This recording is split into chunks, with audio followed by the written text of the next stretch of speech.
et bienvenue sur Radio Modin. Alors vous êtes sans doute déjà tombé sur des extraits du discours de Iman El Hamzoui lors d'un récent meeting de la LFI à Clichy-sous-Bois, parce que certains extraits ont beaucoup fait réagir. Et c'est bien normal parce qu'après tout, il est quand même difficile de ne pas y entendre un discours de conquête, un discours raciste et surtout un discours de haine à peine dissimulé. Mais le problème, c'est que beaucoup en sont restés à la surface dans leurs analyses, si on peut appeler ça comme ça d'ailleurs. Et surtout, ils en sont restés à quelques extraits. Donc ce que je voudrais vous proposer ici, c'est qu'on aille beaucoup plus loin, en analysant son discours dans son intégralité. Parce que ce discours-là, il n'est vraiment pas anodin. C'est un discours qui frôle l'extrémisme et qui, en cherchant à radicaliser la gauche, a surtout comme effet de radicaliser la droite, ou en tout cas, tous ceux qui ne se disent pas de gauche. Mais surtout, ce discours, vous allez le voir, il pourrait ouvrir les yeux à beaucoup sur ce qu'est réellement la France insoumise, à savoir un parti qui mise tout sur la haine de la France et des Français. Bonsoir à toutes et tous. Alors déjà rien que ça, cette manière de s'adresser à la foule, le toutes et tous, c'est une chose à laquelle on fait même plus attention tellement tout le monde le dit aujourd'hui, partout, tout le temps, au point qu'on en a oublié que cette formulation, c'est une victoire du militantisme féministe sur la langue française. Parce que, pour rappel, en français, bonsoir à tous, ça suffit. Parce que le masculin, il désigne à la fois le masculin et le neutre. Mais les discours féministes délirants de divers universitaires ont commencé à parler d'une invisibilisation des femmes par le langage, etc.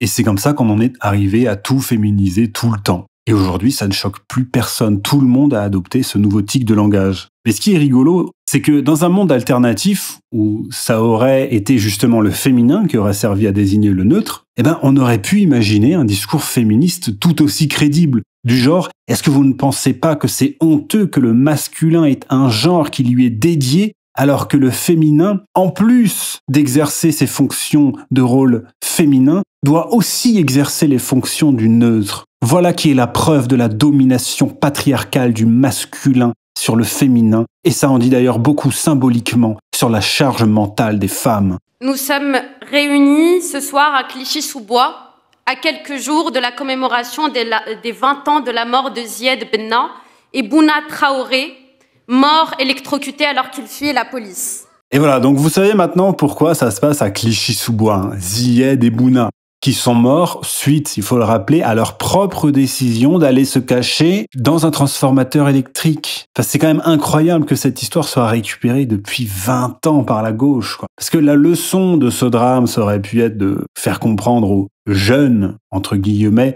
qu'il ne faut pas fuir ou résister pendant un contrôle de police. Parce que quand on n'a rien à se reprocher, ça sert à rien de s'enfuir. Non, la leçon qui va être tirée de tout ça, c'est il faut arrêter de contrôler les gens. Mais enfin, on rappelle quand même qu'avec cette histoire de Zied et Bouna, on n'est pas sur de la violence policière. On est vraiment sur une énorme bêtise commise par deux adolescents mal éduqués. C'est quand même incroyable que ce fait divers soit encore aujourd'hui à ce point-là mis en avant.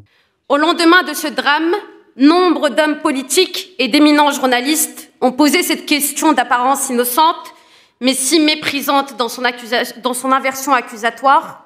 Pourquoi ont-ils fui ? Non, c'est une question tout à fait légitime. Ils auraient d'ailleurs dû aller beaucoup plus loin, mais ils ont été terrifiés par les émeutes qui ont suivi à cause de ce fait divers. Mais évidemment qu'il faut se poser la question de pourquoi ils ont fui. Mais ce qui est incroyable dans tout ça, c'est que si un jour la FI gagne, et qu'on en arrive à une France où tout ce beau monde des quartiers islamisés arrive au pouvoir, mais est-ce que vous pensez vraiment que la police et la justice seront aussi molles qu'elles le sont aujourd'hui ? Bon, mais en tout cas, j'espère qu'on va avoir une réponse à cette question. Pourquoi ont-ils fui ? Quelle idée de fuir quand on voit la police ? Parce que, voyez-vous, ces hommes, du haut de leur diplôme, du haut de leur rang et du haut de leur fonction, ne comprennent pas ce qui est de l'ordre de l'évidence pour un enfant de 10 ans qui est arabe ou noir, à savoir que l'institution policière faillit. Non, tu sais ce que c'est la vérité ? Tu sais qui c'est qui a failli bien avant la police ? Ce sont les parents. Des parents qui laissent leurs gosses dériver à ce point-là, ce sont les premiers responsables. Mais évidemment, le discours de la FI, c'est un discours de déresponsabilisation permanent. Sauf que voilà, je sais très bien que si moi je dis ça, qu'est-ce qu'on va me rétorquer? On va me rétorquer que je suis raciste. Et puis c'est quoi cette histoire d'enfant de 10 ans? Ziad et Bouna, ils n'avaient pas 10 ans. D'ailleurs, Iman El Hamzaoui, elle aussi, elle méprise le peuple du haut de son diplôme. Elle a quand même un doctorat. Et d'ailleurs, les gens de l'AFI, ils se servent beaucoup de leur diplôme pour faire de la discrimination de classe en insultant les électeurs du RN et les cadres du RN qui souvent, eux, n'en ont pas. Mais surtout, encourager ce discours-là de paranoïa permanente, de pseudo-antiracisme, comme quoi la police serait méchante avec les petits-enfants noirs et arabes. Mais comment est-ce que vous voulez que ça mène à autre chose qu'à de la haine? Si les parents, ils apprenaient à leurs gosses à respecter les gens, l'environnement autour d'eux, et aussi la police elle-même, mais les choses iraient beaucoup mieux. Et c'est ça le problème. Si les choses allaient beaucoup mieux, sur quoi est-ce que vous voulez que l'AFI fasse son beurre? Parce que c'est quand même vachement moins sexy comme message. C'est vachement moins révolutionnaire, moins subversif de dire « éduquez vos gosses ». Parce que l'AFI, elle s'adresse avant tout à de grands adolescents. Et sa faillite est d'autant plus flagrante lorsqu'elle silencie et sanctionne ceux issus de ses rangs qui dénoncent les violences racistes de leurs collègues comme Ammar Ben Mohamed. Alors, on va même pas relever le terme de silencier, qui est vraiment un pur produit de la bouillie intellectuelle de gauche. C'est assez fascinant d'ailleurs de remarquer à quel point ces gens parlent tous de la même manière. Ce sont des clones. Ils emploient tous exactement les mêmes éléments de langage qu'on finit par connaître par cœur. Alors pour le contexte, Ammar Ben Mohamed, c'était un lanceur d'alerte qui a dénoncé certains de ses collègues qui utilisaient des insultes racistes, qui raconte notamment que des policiers insultaient les déférés à cause de leurs origines. Et si vous voulez, cette histoire, malgré elle, elle prouvait surtout une chose, c'est que ces détenus, ils étaient quand même très souvent de certaines origines. Et le problème, il commence peut-être là. Et surtout, à votre avis, ces policiers racistes, est-ce qu'ils sont rentrés dans la police parce qu'ils étaient racistes? Ou est-ce qu'ils sont devenus racistes à force d'assister à certains événements et de voir certains comportements qui se répètent en boucle? Je pense que c'est ça la question qu'il faut se poser. Mais là, on est vraiment en plein dans la logique de la France insoumise. Ce n'est pas aux populations problématiques de faire un effort pour poser moins de problèmes, c'est à l'ensemble de la société de se plier à ces éléments problématiques. Comment est-ce que vous voulez que ça découle sur une société saine, tout ça? Et surtout, il y a cette idée d'avoir toujours plus de compassion pour les criminels que pour les victimes. Sa faillite est d'autant plus flagrante lorsque la réalité des contrôles d'identité discriminatoires est reconnue par la justice française en 2016, en 2021, en 2023 et par la Cour européenne des droits de l'homme en 2025. Et ça, c'est la grande inversion, encore une fois. On inverse cause et conséquence. Si les Noirs et les Arabes sont plus contrôlés aujourd'hui, déjà c'est très souvent à cause de la manière dont ils sont habillés et qui renvoie à une attitude de racaille, à des comportements délinquants. Mais surtout, s'ils sont plus contrôlés, c'est parce qu'en moyenne, ils commettent beaucoup plus de délits et de crimes. Mais encore une fois, plutôt que de les responsabiliser eux, on va sanctionner la police, on va blâmer la société dans son ensemble. Tout est fait pour encourager à la criminalité, pour protéger les criminels.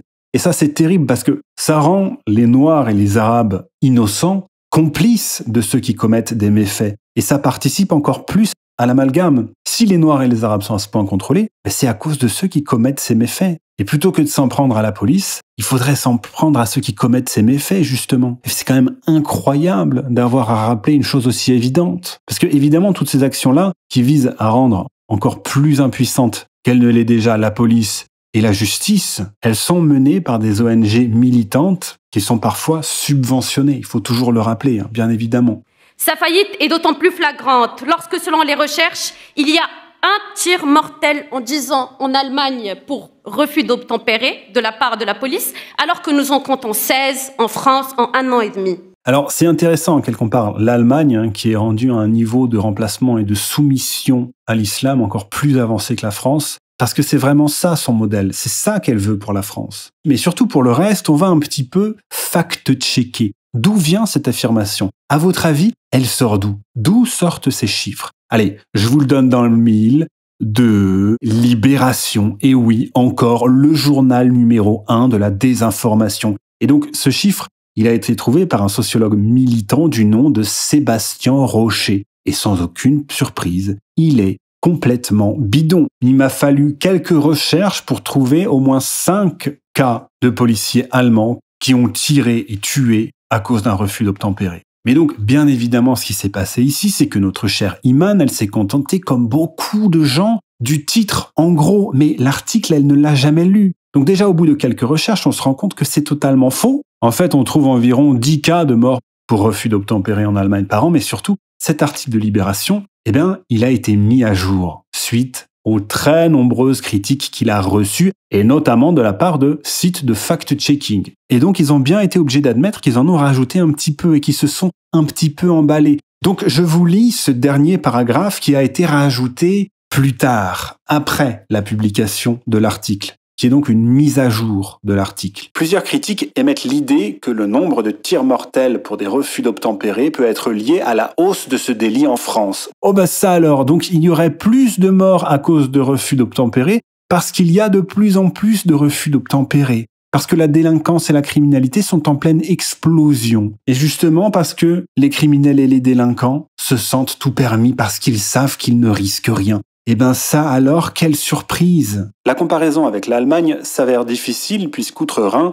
ni l'Office fédéral de la police criminelle, ni l'Office fédéral des véhicules à moteur n'ont été en mesure de nous transmettre des statistiques annuelles correspondant à un délit routier similaire au refus d'obtempérer français. Voilà, ces chiffres, c'est du bidon. Et encore une fois, ce qui s'est passé là, c'est exactement ce qui s'est passé avec leur graphique sur les violences politiques. Libération, il compte sur la paresse des gens. Un titre choc ou un graphique choc qui va dans le sens de ce que les gauchistes veulent entendre, et ça suffit. Personne ne va cliquer, personne ne va lire, personne ne va vérifier. Mais les gens vont retenir ce chiffre incroyable. 1 mort pour refus d'obtempérer en Allemagne, tous les 10 ans pour 1 mort chaque mois en France. Sauf que c'est faux, c'est littéralement faux, c'est un mensonge. En fait, le mensonge est tellement gros qu'ils ont été obligés de faire une mise à jour à leur article, mais c'est trop tard. Le mensonge a déjà été diffusé en masse. Il a déjà été vu par des millions de personnes. Et donc, si vous revenez plus tard pour dire « Mais attendez, regardez, vous voyez bien que c'était faux », ça n'intéresse plus personne. Libération, il ne fonctionne que comme ça. Et en termes de déontologie, c'est vraiment catastrophique. Ce journal, il mériterait des sanctions très lourdes. C'est vraiment de la pure désinformation, de la pure propagande. C'est vraiment scandaleux, en réalité. Et surtout, il suffit de quelques recherches pour se rendre compte que c'est un sociologue en carton, ce mec, qui nous raconte n'importe quoi. Ce Sébastien Rocher, là. D'ailleurs, et puisqu'on fait un parallèle avec l'Allemagne, regardez comme c'est surprenant. Quelle est la nationalité qui arrive en tête du classement parmi ceux qui commettent le plus de crimes en Allemagne? Tiens, l'Algérie. Mais enfin, c'est pas étonnant, ça doit être le retour de bâton de la colonisation. L'Allemagne n'avait qu'à pas coloniser l'Algérie. En tout cas, ça commence quand même à devenir intéressant de remarquer à quel point, dès qu'il y a un mensonge de prononcé par la gauche quelque part, Libération est dans le coup. Et sa faillite est d'autant plus flagrante lorsque les morts par la police sont si nombreux qu'ils en deviennent des faits divers. En fait, c'est pire que ça, si tu veux. C'est qu'en réalité, les morts par la police pour refus d'obtempérer sont rarissimes. Parce qu'aujourd'hui, on parle quand même d'un refus d'obtempérer toutes les 20 minutes en France. Donc tu vois, si on ramène ça au nombre de morts par an, c'est ridicule comme chiffre. Il y en a très très peu. Et c'est là où justement, ces énormes débiles de l'AFI, ils jouent un rôle énorme là-dedans. Parce qu'ils cherchent à criminaliser non pas les gens qui commettent des crimes, mais la police elle-même. Et ça contribue à rendre la police encore plus impuissante qu'elle ne l'est déjà et à donner une totale liberté aux criminels. Enfin, c'est complètement délirant. Ces gens sont des fous dangereux. Mais cette faillite, cette défaillance n'est pas un coup du sort.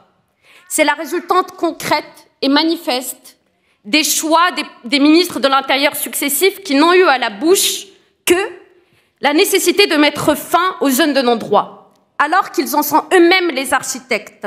Non mais là, encore une fois, c'est complètement délirant comme analyse. Ça fait des décennies que les responsables politiques ont perdu leur coup et qui sont terrifiés par les violences qui émanent des cités. Parce que, globalement, dès qu'une racaille subit les conséquences de ses actes, c'est le pays entier qui est à feu et à sang. Et si les politiques essayent de ramener de l'ordre, ils seront considérés comme racistes. Ils auront tous les militants et les médias de gauche qui leur tomberont dessus. Et ça les terrifie. Ils sont dans l'impossibilité totale d'agir. Et ça, on le doit clairement à ces militants pseudo-antiracistes, à ces ONG militantes subventionnées et à la France insoumise. Vous êtes responsables de ça. Parce que comment appeler autrement que zone de non-droit un quartier où l'État vous prive du droit à un logement digne?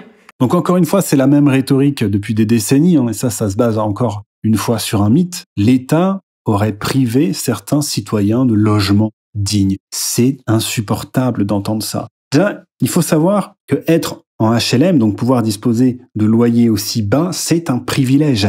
Les listes d'attente sont interminables pour y avoir accès. Mais surtout, ces zones-là, elles ont été massivement construites dans les années 60-70. Et on entend parfois qu'elles auraient été construites pour y parquer l'immigration, pour créer des ghettos. Or, c'est totalement faux. À la base, ces zones-là, elles étaient faites pour les Français autochtones. Parce que l'immigration massive, elle est arrivée qu'au milieu des années 70, je le rappelle. Et donc, c'était pour des gens qui venaient de la campagne. Et pour eux, c'était le summum de la modernité, ces HLM. Et les Français, ils rêvaient d'aller y habiter. Et puis, il y a eu l'immigration massive, notamment avec le regroupement familial. Et progressivement, les autochtones ont été chassés de ces zones qui ont fini dégradées, qui ont fini par devenir extrêmement dangereuses et qui sont finalement devenues ce qu'on appelle des zones de non-droit. Mais qui a privé les habitants de leurs droits? Ce n'est pas l'État français, c'est faux. Et ça aussi, c'est typique de la rhétorique de la France insoumise. C'est toujours l'État, c'est toujours les politiques, c'est toujours les autres, les responsables. C'est pas les délinquants, c'est pas les criminels qui ont transformé ces zones en zones de non-droit. Non,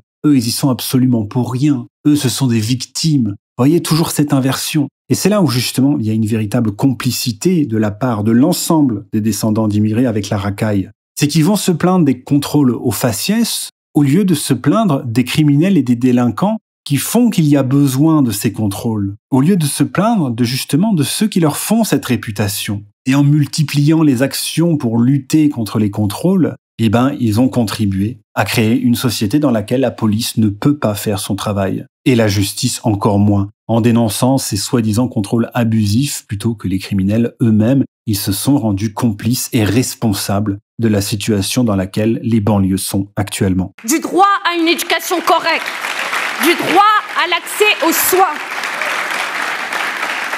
En somme, du droit à l'égalité républicaine. C'est eux qui créent les zones de non-droit. Non, c'est la racaille qui crée des zones de non-droit. S'il y a des endroits où l'éducation est impossible, c'est encore une fois à cause des problèmes de comportement très graves. Mais vous voyez, ils vont systématiquement caresser la racaille dans le sens du poil et s'en prendre à tous les représentants de l'autorité. Systématiquement, c'est toujours la même logique.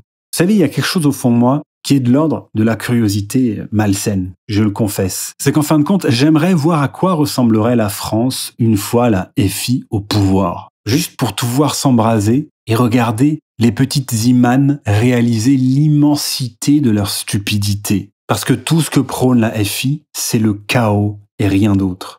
Et si les racisés ont l'audace d'élever la voix et de protester, ils sont traités avec la plus grande fermeté et renvoyés à des sauvages indignes de la France. Je ne sais pas où elle a vu ça. Les racisés, il y en a quasiment plus que pour eux aujourd'hui. Il n'y a plus que eux qui ont le droit à la parole. Les racisés, ils sont élevés au rang de saints, de martyrs, de victimes de tout, jamais coupables de rien. Oser critiquer la parole du saint racisé, c'est prendre un risque énorme aujourd'hui, c'est du blasphème. Mais surtout, ces racisés, ils protestent contre quoi? Ils protestent contre ceux qui leur demandent de commettre moins de délits et de crimes. Et ça, c'est quand même hallucinant. À chaque fois qu'il y a des révoltes dans les banlieues, c'est systématiquement parce que l'un d'eux a subi les conséquences de ses actes. C'est tout.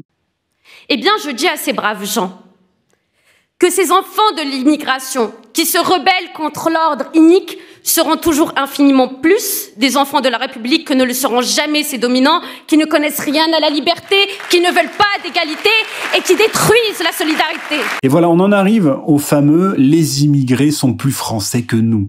Mais cette histoire de détruire la solidarité, elle est quand même assez intéressante aussi. Parce que, encore une fois, les descendants d'immigrés, ce sont ceux qui profitent le plus de la solidarité, du socialisme complètement délirant de la France. Pendant que les autochtones, les classes moyennes, comme dirait l'autre, ils payent pour tout le monde. Moi, je pense qu'on n'a même pas le droit de mettre en avant l'argument de la solidarité quand on n'a rien à mettre sur la table. Parce que se contenter de prendre tout le temps sans jamais rien donner, ce n'est pas de la solidarité, c'est du parasitage. Et là, ça commence à faire un petit moment déjà que la gauche française confond parasitage et solidarité. Mais enfin, là, on va commencer à vraiment rentrer dans le dur de son discours, mais avant ça... La crise conjoncturelle que nous traversons n'est rien d'autre que l'excroissance visible de la crise structurelle du mode de production, de consommation et d'échange capitaliste. Et voilà, le petit couplet anticapitaliste qui va bien. Comme ça, il nous aura vraiment casé tous les poncifs. Le capitalisme est menacé. Il est lancinant, dépérissant, et dès lors qu'il se trouve dans telle situation, il sort son arme de réserve la plus efficace, à savoir le fascisme. Et voilà, le combo, racisé, capitalisme, fascisme. Ça fait des points, ça. On l'avait pas vu venir, celle-là. Donc elle nous aura vraiment mis tous les clichés bout à bout, elle aura coché toutes les petites cases. Bravo, Iman. Nous voilà donc aujourd'hui avec un bloc bourgeois moribond qui s'effrite puis s'effondre et avec un bloc d'extrême droite qui, en même temps qu'il obtient l'assentiment de la classe des dominants, est élevé au rang d'alternative désirable. Mais c'est toi la bourgeoise, Iman. C'est toi qui as ton petit doctorat de dominante et qui crache sur les électeurs du RN qui n'ont pas de diplôme. Hein, puis c'est un vrai diplôme qu'elle a en plus. Attention, c'est pas de la sociologie. C'est une chercheuse en IA. Donc ce serait très intéressant d'ailleurs d'avoir son background familial pour savoir d'où elle parle, comme on dit à gauche. Parce que bon, visiblement, le racisme systémique français, ça lui a pas mis tant de bâtons dans les roues que ça. Bon alors du coup, il y a un bloc bourgeois, il y a un bloc d'extrême droite, mais heureusement, il y a aussi un troisième bloc. Mais il y a bien sûr un troisième bloc de gauche, populaire, et qui a une responsabilité tout à fait particulière dans la période que nous vivons. Car, quels que soient les efforts de respectabilité, quels que soient les éloges sur les plateaux télé, quelles que soient les mises sur orbite finement orchestrées, l'extrême droite n'arrive au pouvoir que si la gauche est complaisante. Ce qu'elle appelle l'extrême droite, la montée de l'extrême droite, qui risque fortement d'arriver au pouvoir, c'est précisément à cause de la suite de son discours, vous allez le voir. Et la première de ces complaisances, la mère de toute compromission qui sert de marchepied à l'extrême droite, est la tentation raciste. Et notre camp politique ne peut pas, ne doit pas céder d'un seul iota. Et voilà, et là on en arrive au fameux extrait qui a buzzé il y a pas longtemps. C'est ça, c'est le truc que la gauche est incapable de reconnaître, à savoir que c'est elle qui a racisé, qui a ethnicisé le débat en reprenant la théorie américaine woke d'ailleurs. C'est avant tout la gauche qui a rappelé aux blancs qu'ils étaient blancs et qui, à force de les insulter, a fini par créer une forme de solidarité entre ces blancs, ces Français de souche et autres. Parce que moi, comme beaucoup parmi vous à la base, on était de gauche. Parce qu'on avait toujours été élevés pour être de gauche. Mais à force de s'entendre dire qu'on était des privilégiés, que nos ancêtres avaient volé, pillé, qu'on ne méritait rien, qu'on devait être mis hors humanité, on a fini par changer d'avis. Mais enfin, c'est vous, la gauche, l'extrême gauche, qui avez créé ce sentiment de solidarité entre les Blancs qui n'existait pas avant que vous ne le créiez. Ce qu'ils appellent la montée de l'extrême droite aujourd'hui, c'est simplement la montée de ce ras-le-bol de la part de Français autochtones ou bien de Français assimilés, qu'ils soient blancs ou pas, qui en ont marre de se faire insulter, rabaisser en permanence. Ce qu'ils appellent la montée de l'extrême droite, c'est en fait le fait d'avoir retrouvé la dignité la plus élémentaire qui soit, la volonté d'arrêter de se faire insulter. Ce sont des gens qui disent non, on ne veut plus se faire insulter sur notre propre terre par des gens qui croient qu'on leur doit tout et qui se comportent de la pire des manières. Il faut bien comprendre que si le RN monte, c'est pas parce que il est brillant. Globalement, ils sont assez nuls au RN. C'est pas leur discours qui les faut monter, c'est justement le discours de leurs opposants. C'est le discours de personnes comme Iman. C'est ça qui radicalise les gens. Parce que c'est insupportable d'entendre ça. Personne, aucun peuple au monde ne mérite d'entendre ça. Et puis donc, voici le fameux extrait. Il est vrai que tout peut sembler perdu d'avance, car nous sommes à minuit moins 5 dans le siècle, que le sentiment nationaliste est exalté de toutes parts, que les musulmans sont devenus les victimes expiatoires de la désespérance sociale, que le passé est recomposé pour en exclure les indésirables et que l'amnésie du cœur, l'amnésie de l'esprit plutôt, et l'apathie du cœur semblent légion. C'est marrant d'ailleurs qu'elle nous parle de cette apathie du cœur, parce que vous savez, depuis quelque temps en France, dans les écoles, on donne des cours d'empathie. Ça, c'est quand même assez intéressant, parce qu'un tel cours, ça n'avait jamais existé jusqu'à présent. Mais depuis quelque temps, on s'est rendu compte que certaines personnes étaient tellement dépourvues d'empathie qu'on allait devoir leur enseigner le concept. Et ça, c'est quand même assez intéressant. Parce que c'est qui, en fait, ces gens à qui il faut enseigner l'empathie ? Qui sont ces gens à qui l'empathie n'est pas enseignée de façon tout à fait naturelle à la maison ? Est-ce qu'ils appartiendraient pas par hasard à cette sociologie si particulière de personnes qui se divertissent en regardant des gens se faire torturer ou frapper, des gens qui regardent des guerres souffrir et à qui ça procure énormément de plaisir? Alors oui, je pense à Jean Pormanoff, mais aussi à beaucoup d'autres en réalité. Mais aujourd'hui, ceux qui souffrent dans leur chair du manque d'empathie et de la cruauté, ce ne sont pas les pauvres petits musulmans, ce sont les Français de souche ou assimilés. Et nous, on n'est pas obligés de remonter à des décennies en arrière pour trouver des morts. Toute une frange de la population est perçue comme dispensable, sinon excédentaire. Là-dessus, au moins, on est d'accord. une sorte de greffe extérieure à un corps organique. Les patronymes des petits écoliers sont auscultés, les arbres généalogiques sont brandis comme des trophées et la clarté de la peau devient source de fierté.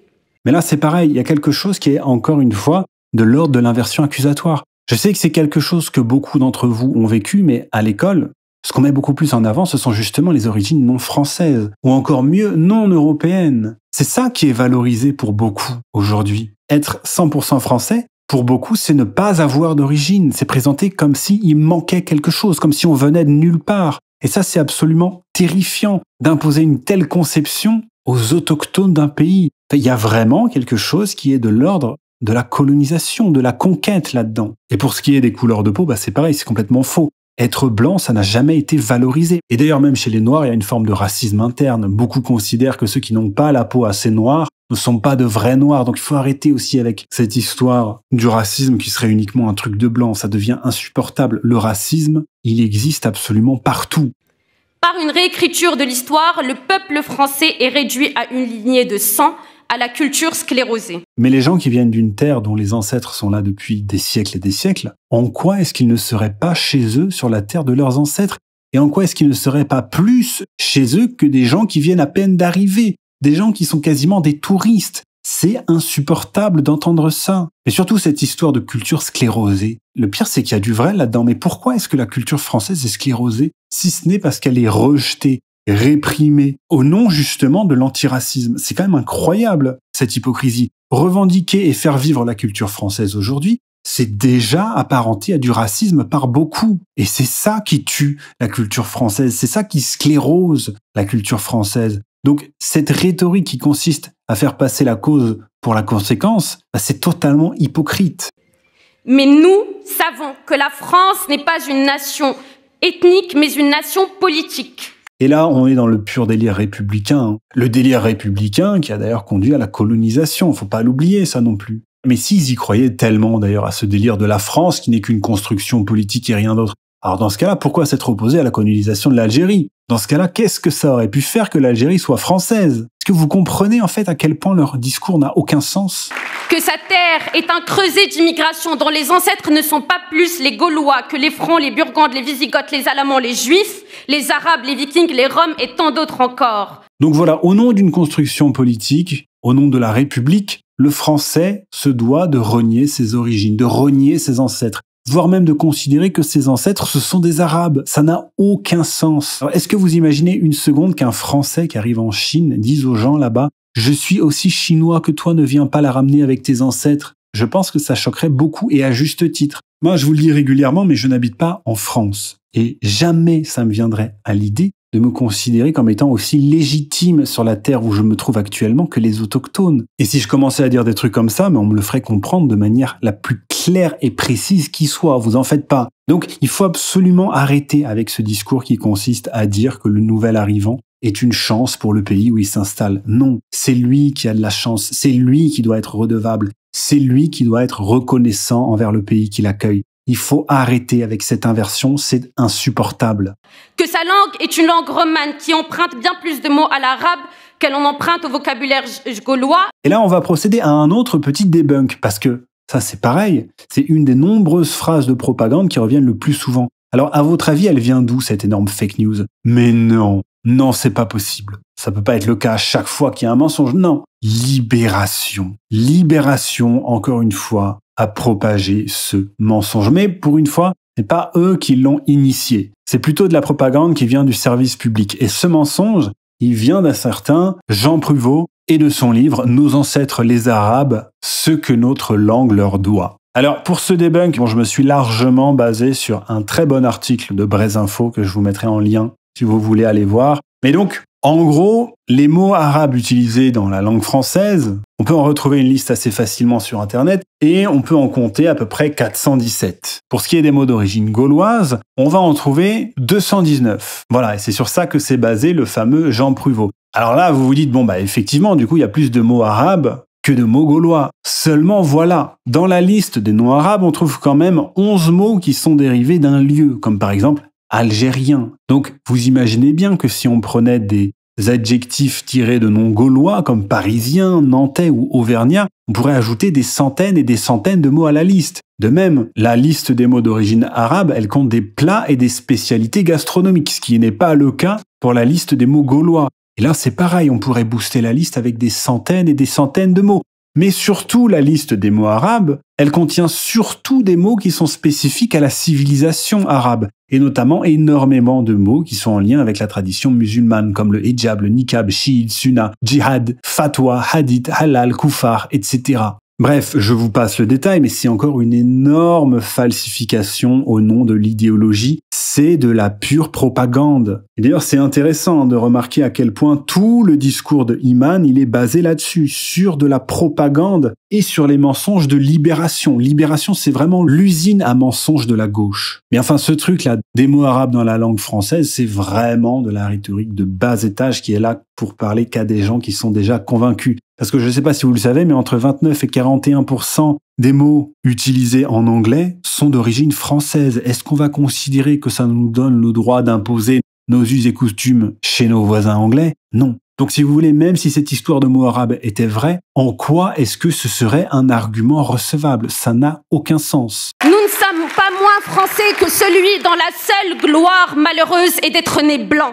Encore une fois, je suis désolé, bon, c'est un truc qui a été dit et redit. C'est d'ailleurs malheureux qu'il y ait besoin de le redire à ce point-là. Mais si un blanc se pointe en Inde et qui va dire aux Indiens qu'il est aussi indien qu'eux et qu'ils n'ont pas à se la ramener avec leurs ancêtres indiens juste parce qu'ils ont eu la chance de naître au bon endroit, tout le monde comprendrait à quel point c'est abject. Alors pourquoi est-ce qu'on laisse de tels propos être tenus en toute impunité? C'est totalement indigne. Et je pense qu'à force d'entendre ce genre de rhétorique immonde, il y a forcément des gauchistes qui vont ouvrir les yeux, se dire « Oh là là, mais qu'est-ce que c'est que cet enfer? Est-ce qu'on n'est pas allé trop loin dans l'absurdité ?» Donc c'est pour ça que ces discours-là, il faut absolument les mettre en avant. Il faut absolument que tout le monde sache ce que pense réellement la FI. Et aussi à quel point Mélenchon est capable d'absolument toutes les compromissions au nom de son kink sur les beurettes. Il faudrait qu'il se calme là-dessus aussi, Mélenchon. C'est plus possible. Celles et ceux qui subissent la domination raciste ne sont pas des victimes silencieuses, des objets de charité ou des quémandeurs de dignité. Je crois que le pire dans tout ça, c'est que les soi-disant victimes de racisme, quand elles sont enfin réellement victimes de racisme, mais leur première réaction, c'est même pas d'être triste ou choquées, au contraire. Elles sont heureuses comme si elles avaient marqué un but. Ça y est, enfin! Et ensuite, en général, elles essayent d'étaler ça au maximum sur les réseaux sociaux et elles vont user le truc jusqu'à la corde. Et toute la rhétorique de la FI, elle repose là-dessus. Sur le fantasme d'un racisme systémique complètement fabulé et sur la recherche de la moindre petite trace de racisme qu'ils pourraient utiliser pour servir leur discours. Mais là, on est en train d'atteindre un point de rupture. Les gens n'en peuvent plus d'entendre ça. Ce seront les fossoyeurs du système qui cherchent à les dérober de leur fierté, de leur voix et de leur résilience et qui n'y parviendra jamais. Alors maintenant que nous sommes à un souffle du pire, nous avons l'impératif moral et politique d'ouvrir par la force et la détermination de l'action politique une nouvelle voie à la nouvelle France. Est-ce que vous avez entendu ça là? Ce fameux élément de langage de la nouvelle France. Vous savez, la fameuse France créolisée. Ça, c'est quelque chose qui est totalement acté maintenant à la FI. Détruire la France, l'ancienne France, pour créer la nouvelle France. Ça, encore une fois, je suis désolé, mais c'est un discours de conquête. D'ailleurs, elle parle quand même d'ouvrir par la force la voie vers cette nouvelle France. Ça, c'est un discours extrémiste et un discours qui promeut la violence. C'est extrêmement préoccupant.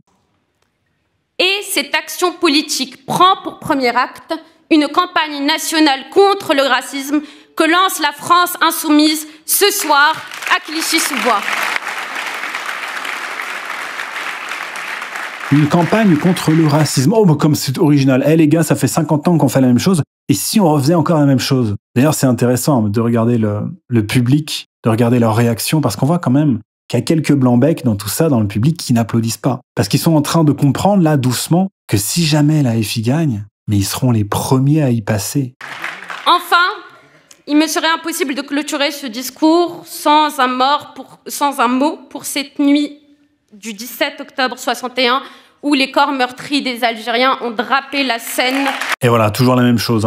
Pour trouver des traces de violence raciste, on est obligé de revenir 60 ans en arrière. Et surtout, il faut le rappeler, à une période de guerre. Mais surtout, cette obsession-là pour les victimes du Maghreb, elle trahit quand même un fort sentiment communautaire chez notre ami Iman, qui semble quand même avoir beaucoup plus d'empathie, de compassion, de se reconnaître beaucoup plus parmi les Maghrébins que parmi les Français. Et ça, c'est pas tellement un reproche en soi. Ce que je lui reproche, c'est qu'elle refuse que les Français fonctionnent comme ça. Nous n'avons pas les mêmes morts. Et nous d'ailleurs, on n'est pas obligé de remonter si loin en arrière pour retrouver des cas de violence aussi graves. On pourrait parler du Bataclan ou de la promenade des Anglais, par exemple. Pourquoi c'est jamais mentionné dans son discours, ça? En 2025, il est temps de prendre conscience que la demeure a été bâtie en partie par des immigrés et que leurs enfants, en toute la légitimité nécessaire pour s'y installer bien confortablement. Merci à toutes et tous. S'y installer bien confortablement. Vous voyez, il y a vraiment quelque chose de l'ordre de la conquête, du désir de colonisation dans ce discours. C'est incroyable. Le truc, c'est qu'ils ont eu l'occasion de s'y installer confortablement. On le répétera jamais assez, mais les Asiatiques en France, ils sont partis des mêmes conditions.